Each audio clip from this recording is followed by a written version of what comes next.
Gruaja, një femër për shembull, e cila ka qenë e pamartuar në këtë dynjë, a do të martohet në xhenet? Dietarët kur flasin për këtë çështje, Po. e flasin se nuk ka mundësi të arrihet kënaqësia, sepse xheneti, për xhenetin thot, walahum fiha ma tashtahil anfus walahum fiha ma tad'u walakum fiha ma tad'u. Pra e përmend Allahu subhanahu wa taala se në xheneti është i bëm që ti të kënaqesh të dhe të kesh kënaqësi të pakufishme. Pra do të kesh, domethënë, do të jesh në një situatë që ti duhet të të plotësohet e kënaqësia dhe çdo gjë e cila plotëson atë kënaqësi ti do ta kesh.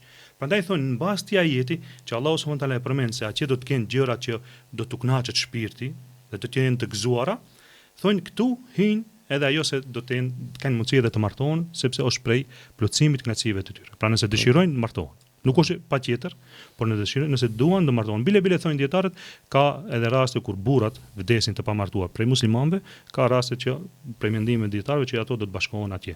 Domethënë këtu ka qenë gruaja muslimane e pamartuar, ka vdek apo e kalon burri, e ka shkurrizuar burri, në anën tjetër edhe ki burri asnjëherë nuk është martuar, apo edhe për këtë arsye çka, nëse nuk ka qenë i martuar, thonë që ka shansa këto ti bashkon Allahu subhanahu wa taala në xhenet. Pra kjo është një prej mendimeve të dietarëve. Mirë po, ajo që na intereson neve se Allahu na tregon që atje ka kënaqësi dhe do të plotësohet kënaqësia maksimalisht. Dhe për këtë arsye, nëse asaj grua e cila nuk ka qenë e martuar këtu apo e kalon burri, e ka shkurrizuar burri, atëherë nëse asaj nuk plotësohet, domethënë ajo kënaqësia aq sa duhet, atëherë domethënë do të martohet dhe nuk ka kurrë të keqe thënë dietarët se për të martuar një grua atje.